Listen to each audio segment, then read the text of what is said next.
10 minutes past 1, you're listening to TalkBack with me, William Crawley. 81771 for your text to the programme today, and put a name on that text. We've had many texts, and we want to get your voice on the radio more than anything, so pick up the phone and join our debate. The former Chief Rabbi says that Jeremy Corbyn's comments about British Zionists are, and I quote, the most offensive statement by a politician since Enoch Powell's Rivers of Blood speech. Jonathan Sacks, Lord Sacks, has accused the Labour leader of being an anti-Semite after a 2013 video of Mr Corbyn accusing some British Zionists of having no sense of English irony emerged last week. The clip, which was published by the Daily Mail, showed Mr Corbyn speaking at the Palestinian Return Centre and recalling a disagreement between some Zionists and the Palestinian representative to the UK, Manuel Hassassian.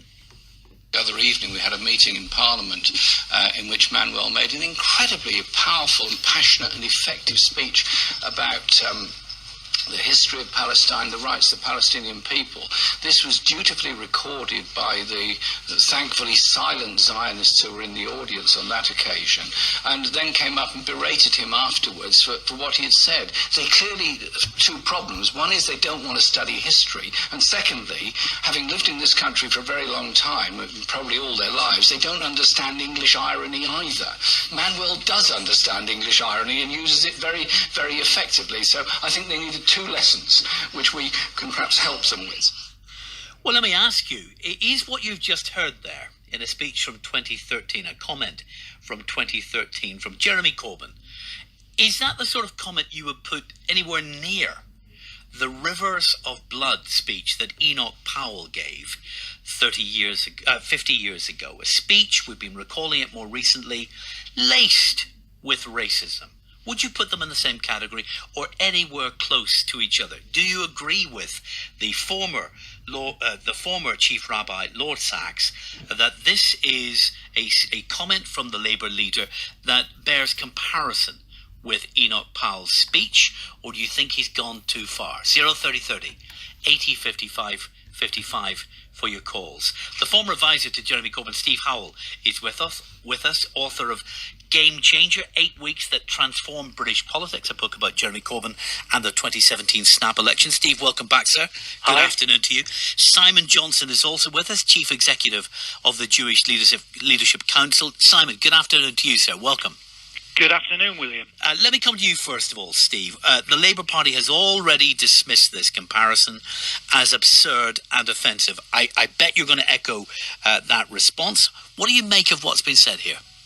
Well, it doesn't bear comparison at all. I mean, we can come back to what Jeremy said later on. I'm sure we will. But when I first heard this story breaking yesterday afternoon, I actually read the full Enoch Powell speech.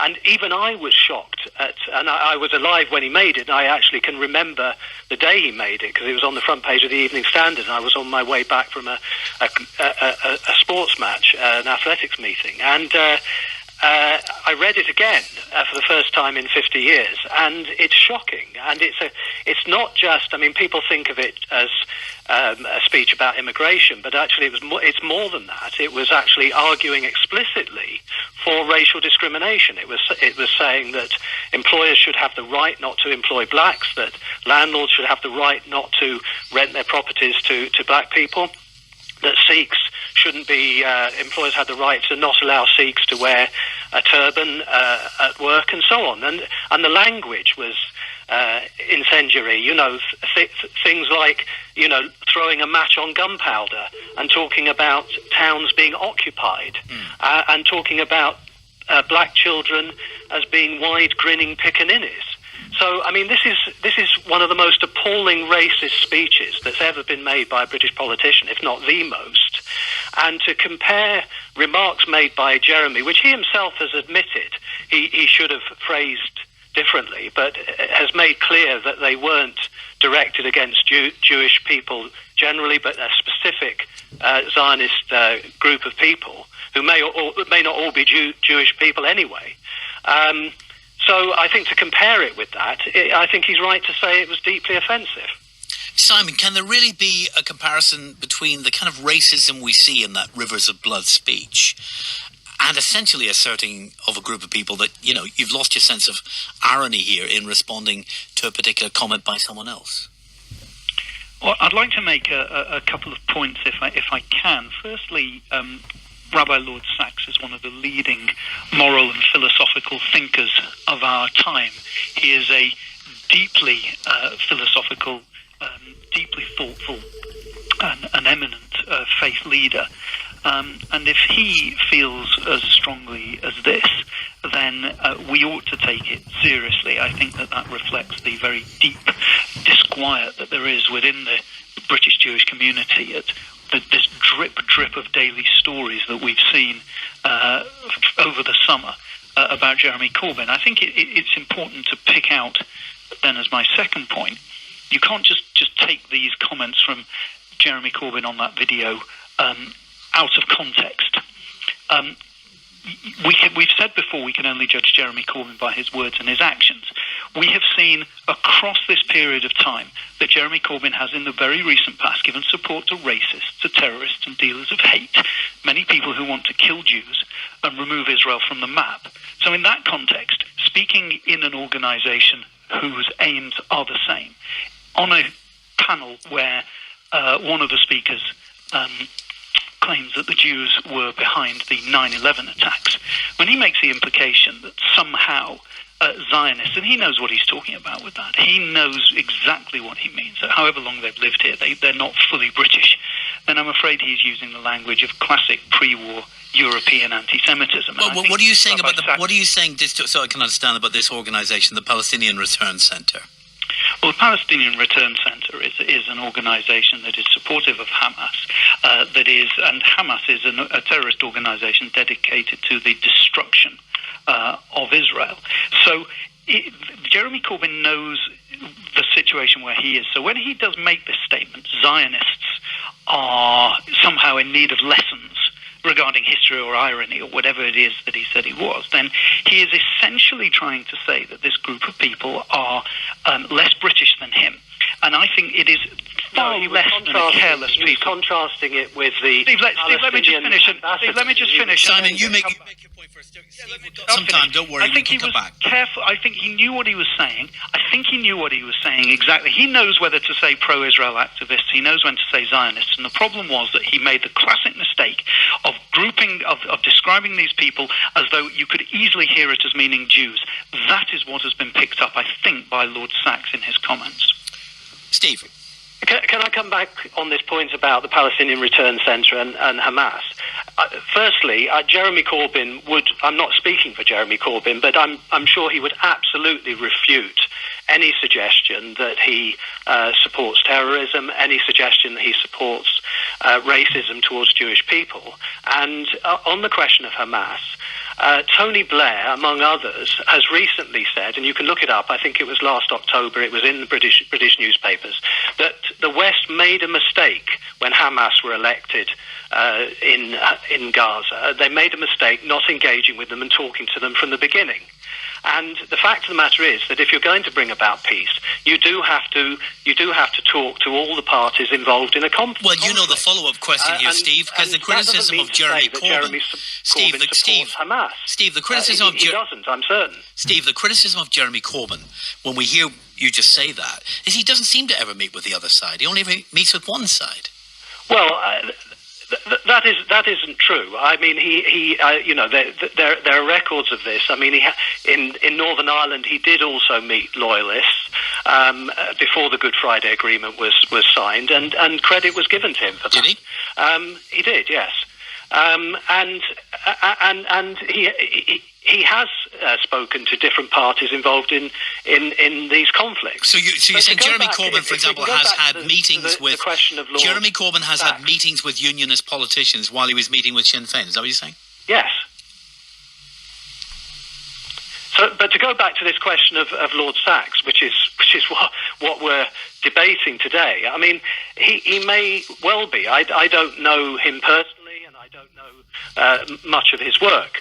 But if he's a thoughtful person, as being suggested, then I'm staggered that in the same interview with the New Statesman, he also defends the nation state law that's been passed in Israel and says it's absolutely nothing. There's absolutely nothing apartheid about it. Now, this is the law that's been introduced that relegates effectively. Well, not effectively. It does say that Israel uniquely gives self-determination to Jews, i.e., not to Arabs as well, and has been described by Daniel Barenboim as racist and has made him ashamed to be Israeli. So why on earth is Lord Sacks defending something that it seems to me is indefensible and has been criticised? I mean, it was only narrowly passed in the Knesset anyway. It's hugely controversial within Israel.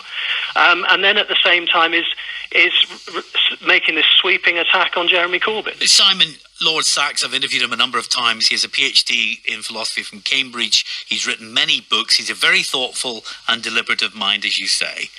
But it's still possible, with all of that background, to overreach rhetorically, to lose the run of yourself in a comparison. Isn't that what he's done here? Look, I think he's reflected, to take your point with him, I think he's reflected the very, very deep concern that has built up over the weeks and months that have passed about the failure of the Labour Party under Jeremy Corbyn's leadership to get to grips with the problems of anti-Semitism within the party. And I think it is fair for me to say that if Jeremy Corbyn had displayed the competence required of the leader of the opposition, he would have dealt with this issue months and months ago. But he hasn't done it. And as a result, there has been this drip of stories that they have failed to get to grips with. And as a result, the very, very strong perceptions are being felt very strongly by people with the depth of Lord Sacks that allows for these statements to come out. And if I can just pick up something that Steve just said, I mean, what's happening here is the pivot is going around to attack Lord Sacks, and people are starting to criticise his past writings and things that he's done and said. In other words, what's happening here is that we're starting to turn on the messenger rather than listen to the message. Well, isn't that inevitable? And there is no question. Isn't that inevitable? If you make this kind of comparison, you leave yourself open to people saying that's a misjudgment.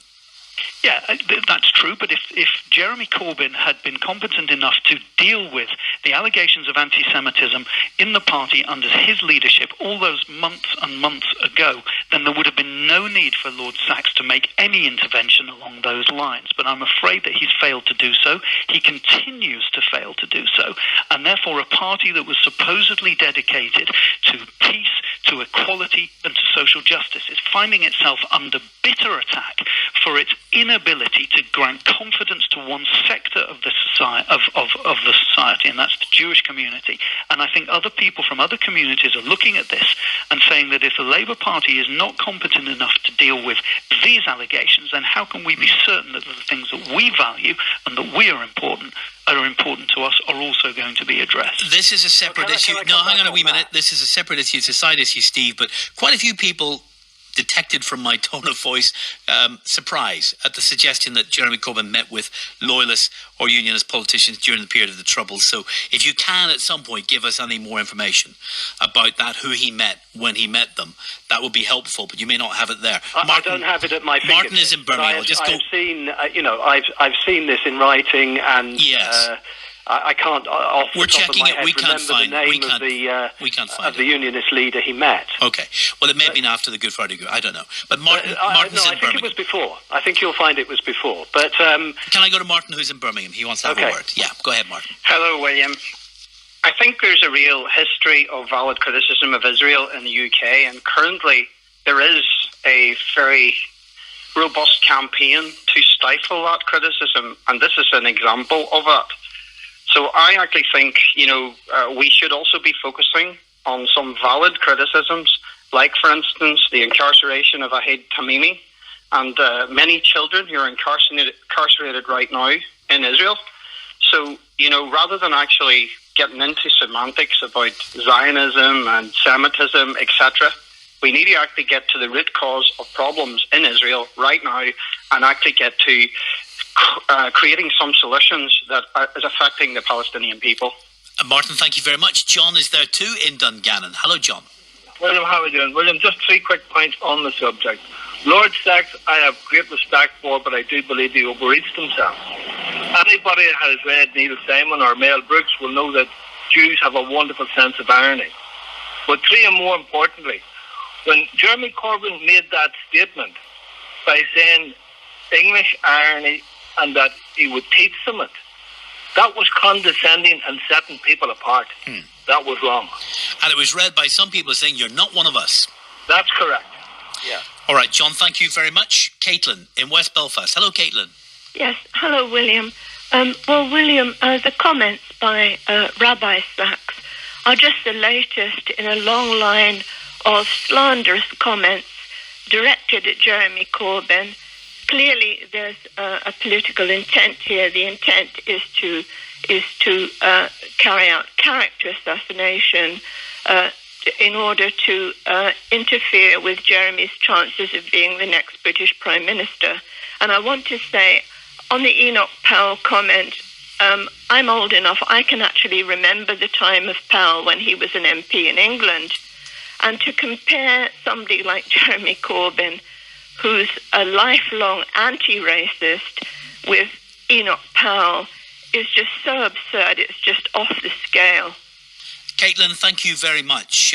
Simon, when you look at Margaret Thatcher's connections to Augusto Pinochet, the Chilean dictator, when you look at the interview yesterday on Channel 4 News, which Michael Crick did with Theresa May in South Africa, asking if she agrees with Margaret Thatcher, who said Nelson Mandela was a terrorist when he was engaged in his freedom-fighting work. And when you look at Boris Johnson meeting the likes of Steve Bannon, why are we talking so much about Jeremy Corbyn these days? Well, it's right that the media holds politicians of all times to account. I mean, I'm talking about Jeremy Corbyn because these comments were made yesterday, and I'm afraid it's been a common story throughout the summer. I want to just pick up on... Well, Jeremy Corbyn's comments were made in 2013. They've come out in the Daily Mail recently. That's right, and as I think I said earlier, if Jeremy Corbyn had been a competent leader, he would have... We're having an argument about whether Jeremy Corbyn's use of the word irony is somehow anti-Semitic, when we have all kinds of conservative examples of dodgy connections here.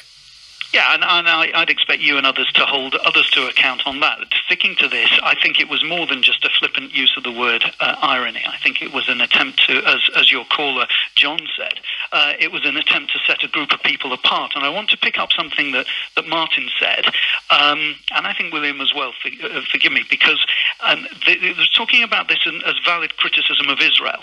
And I want to make a point about this because nobody here, certainly not me, certainly not my community, is trying to close down criticism of actions of the Israeli government, whether past or present. I think that is a legitimate and valid point for debate, and there is nothing in the internationally accepted definition of anti-Semitism that prevents this.